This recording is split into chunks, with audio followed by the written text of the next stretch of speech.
Hello friends. तो आप लोग का होली कैसा रहा बताइए। और आज हम लोग होली के 2 दिनों के बाद आज का क्लासेस स्टार्ट हुआ है, क्योंकि बीच में 2 दिन तक होली के कारण मैं अपना वीडियो नहीं शूट कर पा रहा था, नहीं बना पा रहा था। तो आप लोगों के बीच में आज मैं फिर से जो मेरा टॉपिक चल रहा था अपना बेलन, वो टॉपिक लेकर मैं फिर से हाजिर हो गया हूँ अपने क्लास में। तो आज हम लोग देखते हैं और भी क्वेश्चन देखते हैं। बेलन का क्वेश्चन देखते हैं कि बेलन में किस तरह का क्वेश्चन आता है। ठीक है, तो बेलन का कुछ क्वेश्चन और देखते हैं। जैसे कुछ क्वेश्चन है, पहला नंबर क्वेश्चन में हम लोग देखते हैं कि किस तरह का प्रश्न बेलन में पूछा जाता है। जैसे कि हमने अपने प्रीवियस वीडियो में देखा है कि बेलन पर आधारित जो प्रश्न है, बेलन का जो डेरिवेशन है, वो सबको कैसे हम लोग हल करते हैं। ठीक है, तो सबसे पहला क्वेश्चन है इसमें दिया हुआ, एक क्वेश्चन है इसमें कि बेलन की आधार की परिमिति क्या लिखा है, एक लंबवृत्तीय, क्या लिखा है, लंबवृत्तीय, एक लंबवृत्तीय बेलन, एक लंबवृत्तीय बेलन के आधार, ठीक है, आधार की परिमिति, बेलन के आधार की परिमिति, ठीक है, 132 सेमी है, 132 सेंटीमीटर तथा, ठीक है, उसकी ऊंचाई, तथा उसकी ऊंचाई 25 सेमी, 25 सेमी है। तो बेलन का आयतन ज्ञात करें, बेलन का आयतन। तो बेलन का आयतन बताएं। ठीक है, बेलन का आयतन बताना है आपको। बेलन का आधार की परिमिति दे रखा है और उसकी ऊंचाई दे रखी है आपको, तो निकालना क्या है, बेलन का आयतन। तो आधार की परिमिति यानी बेलन कैसा होता है, बेलन का आधार जो होता है वो वृत्ताकार होता है। बेलन का आधार कैसा होता है, वृत्ताकार होता है। यानी वृत्त की परिमिति दे रखी है, ये वृत्त की परिधि दे रखी है ना। यानी हम कह सकते हैं कि वृत्त की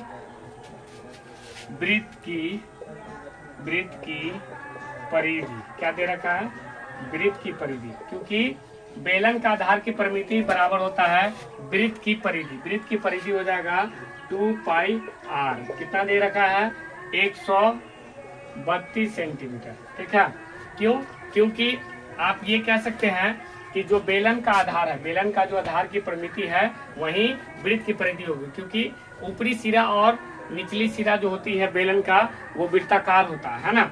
तो हम ये 2 पाई r 132 के बराबर में लिख देंगे। ठीक है, और इसकी ऊंचाई दे रखी है कितना, 25 सेंटीमीटर। तो बेलन का आयतन पूछा जा रहा है कि आयतन क्या होगा, तो बेलन का आयतन आपको बताना है। तो बेलन का आयतन में सबसे पहले हम इसका त्रिज्या देखते हैं कि त्रिज्या इसमें नहीं दिया हुआ है, तो त्रिज्या हम निकालेंगे। ठीक है, तो बेलन का आयतन होता है पाई r स्क्वायर h। ठीक है, पाई r स्क्वायर h। तो r यानी त्रिज्या हमको ज्ञात करना है कि त्रिज्या का मान कितना होगा, जबकि हाइट हमें दे रखा है 25 सेंटीमीटर का। ठीक है, तो त्रिज्या निकालने के लिए सबसे पहले इस फार्मूला से इसको यूज करते हुए इसका त्रिज्या निकालते हैं। 2 पाई r इज इक्वल टू 32 है, 132 है, तो r इज इक्वल टू हो जाएगा 132/2 पाई, है ना। तो r इज इक्वल टू हो जाएगा 132 इंटू 2 इंटू 22/7। ठीक है, काटते हैं इसको, 22 से 132 को 6 टाइम्स कटेगा और 2 से 6 को काटेंगे 3 टाइम्स कटेगा। ठीक है, तो r बराबर हम लिख सकते हैं कितना, r बराबर लिख सकते हैं 3 और ये 7 ऊपर जाके मल्टीप्लाई होगा, यानी r इज इक्वल टू आ जाएगा 21। कितना आ जाएगा, 3 7 जा 21, यानी त्रिज्या जो हमारा निकल के आया है वो है 21 सेमी का। ठीक है, तो इसके हिसाब से हम बेलन का आयतन निकाल देंगे कि बेलन का आयतन क्या निकल के आएगा। बेलन का आयतन आएगा पाई r स्क्वायर h, पाई का मान होता है 22/7, r का मान 21 का स्क्वायर और गुणे h जो है इसकी हाइट है, तो 22/7।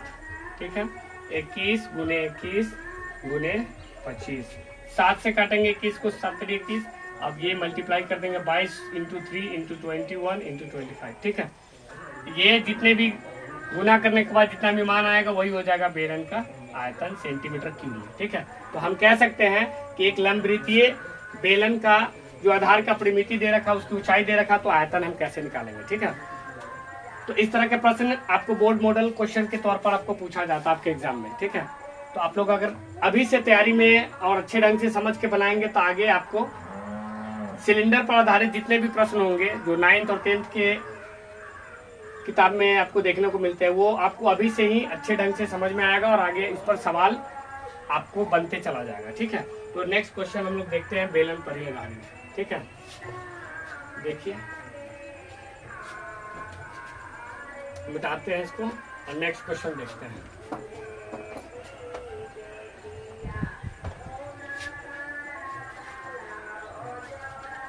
नेक्स्ट क्वेश्चन है बेलन पर ही आधारित।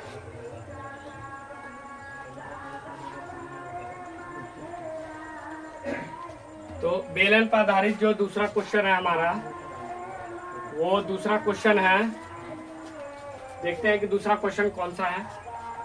अगर आप बेलन का अच्छे ढंग से, आपको अगर बेलन पर प्रैक्टिस है, बेलन के क्वेश्चन पर प्रैक्टिस है, तो आगे जितना भी होगा आपका मेंसुरेशन में, आगे आपको कभी भी दिक्कत नहीं आने वाला, ठीक है। अब दूसरा जो क्वेश्चन है, इसमें क्या दे रखा है कि बेलन का आयतन दे रखा है। क्या दे रखा है? बेलन का आयतन दे रखा है। एक क्या लिखा है? एक बेलन का आयतन, एक बेलन का आयतन कह रहा, एक बेलन का आयतन है 5720 घन सेमी, ठीक है, घन सेमी है ना। और व्यास, और क्या कह रहा, और व्यास कितना दे रखा? तो व्यास है 20 सेमी, 20 सेमी है। तो इसकी ऊंचाई, तो इसकी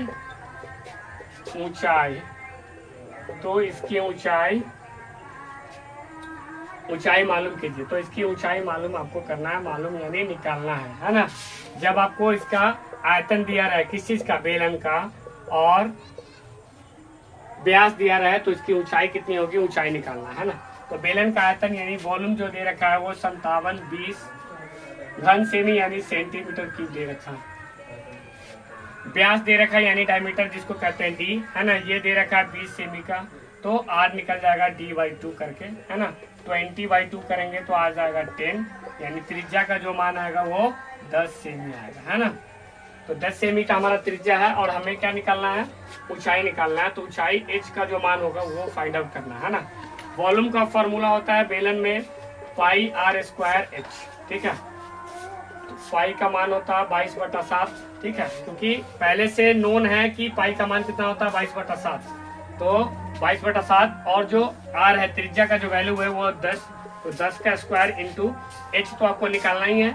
और इसका वॉल्यूम जो हमें पहले से पता है, क्वेश्चन में दे रखा है, गिवन है पहले से, वो 5720 है ना, सेंटीमीटर क्यूब। तो हम लिखेंगे 5720 बराबर 22/7 गुने 10 का स्क्वायर होगा 100, ठीक है, गुना h। तो h यानी हाइट हमें ज्ञात करना है। हाइट को एक साइड रहने देंगे, बाकी को दूसरे साइड लिख देंगे। 5720 गुने 7 और बटा में 22 गुने कर देंगे 100, ठीक है। इतना करने के बाद अब इसको हम कैलकुलेशन करते हैं, तो 0 से 0 कैंसिल होगा, ठीक है। और आगे देखते हैं 572 इंटू 7/2 इंटू 10, ठीक है। 2 टाइम्स इसको काटते हैं 572 को, तो कितना आता है 572, 2 2 = 4, 1 7 2 8 = 16, 1 2, ये आ जाएगा 2 6 = 12, ठीक है। यानी जो हमें ज्ञात होता है वो 286 होता है। कितना होता है? 286। तो हम जब 2 से इसको हम कट करते हैं तो 286 हमें प्राप्त होता है, ठीक है। अब क्या करेंगे? हाइट इज इक्वल टू हम लिख सकते हैं 286 इंटू 7 और बाई डिवाइड कर देंगे 10 से। तो जितना भी पहले मल्टीप्लाई करके 10 से जब इसको डिवाइड करेंगे, जो भी आएगा उतना सेंटीमीटर आपका हाइट हो जाएगा, ठीक है। इतना ही सेंटीमीटर आपका हाइट हो जाएगा जो हमसे पूछा जा रहा है ऊंचाई बताने के लिए बेलन का, ठीक है, जिसका आयतन दिया हुआ है और व्यास दिया हुआ है, ठीक है। तो नेक्स्ट क्वेश्चन देखते हैं। अगला क्वेश्चन देखते हैं, बेलन पर ही आधारित कुछ क्वेश्चन को और देखते हैं और फाइंड आउट करते हैं, ठीक है। आप लोग देखिए और समझ के इसको कैलकुलेशन करना है, बस कैलकुलेट कर दीजिए। पहले 286 इंटू 7 करिए, 10 से डिवाइड कर दीजिए, जो भी वैल्यू आएगा वो आपका इसका हाइट हो जाएगा। ठीक है, चलिए को मिटा दिया जाए। ठीक है,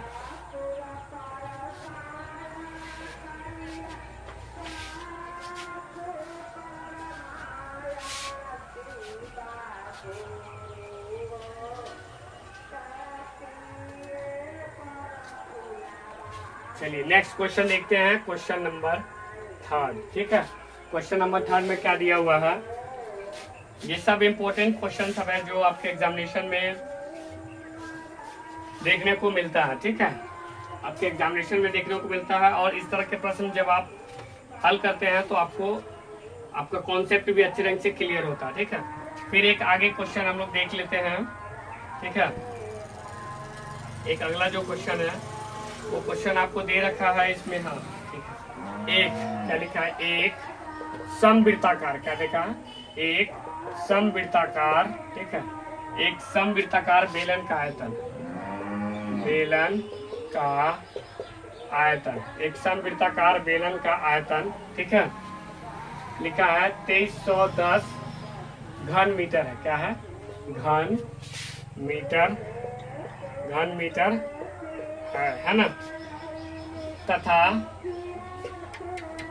आधार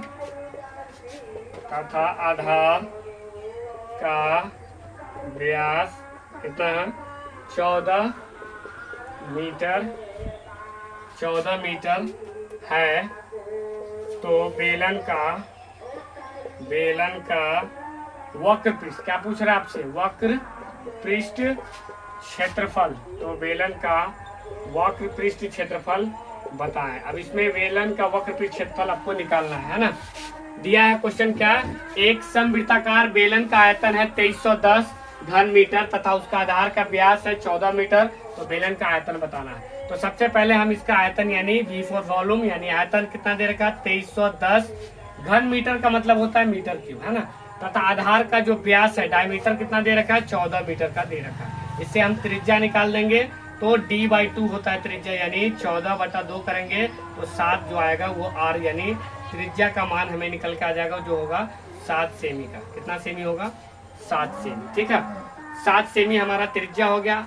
D बराबर 14 मीटर है तो R बराबर हो जाएगा 7 मीटर होगा, सॉरी सेंटीमीटर नहीं मीटर होगा। ठीक है, तो वक्र पृष्ठ का क्षेत्रफल बताना है, वॉल्यूम हमें दे रखा है, तो इससे इस वॉल्यूम के थ्रू से हम पहले h का वैल्यू निकालते हैं, h कितना होगा। ठीक है, उसके हिसाब से तब वक्र पृष्ठ का क्षेत्रफल निकालेंगे। तो वॉल्यूम इज इक्वल टू होता है पाई r स्क्वायर h, होता है ना।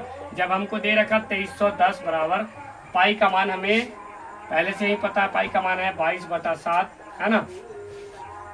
r का मान कितना है, r का मान है 7 का स्क्वायर इंटू हाइट, तो हम निकाल लेंगे। ठीक है, तो क्रॉस मल्टीप्लिकेशन करेंगे 2310 इंटू 7 बराबर हो जाएगा 22 गुने, ठीक है, 7 गुने h। 7 से 7 को कैंसिल कर देंगे और जो बाकी आएगा उसको हाइट बराबर लिखेंगे 2310। ठीक है, और फिर 22 गुने 7, ठीक है, 22 गुने 7 उसमें डिवाइड कर देंगे। तो इसको जब हम कट करेंगे तो कितने मतलब में कट होगा, इसको 22 से जब हम इसको काटते हैं तो देखिए 231 है, 22 से जब काटेंगे तो एक मतलब लगाएंगे, 22 से कम 22 तो 1 आएगा, और ये कितना होगा, और ये 11 आ जाएगा। तो ये पूरा पूरा कटेगा ही नहीं, है ना, पूरा पूरा नहीं कटेगा।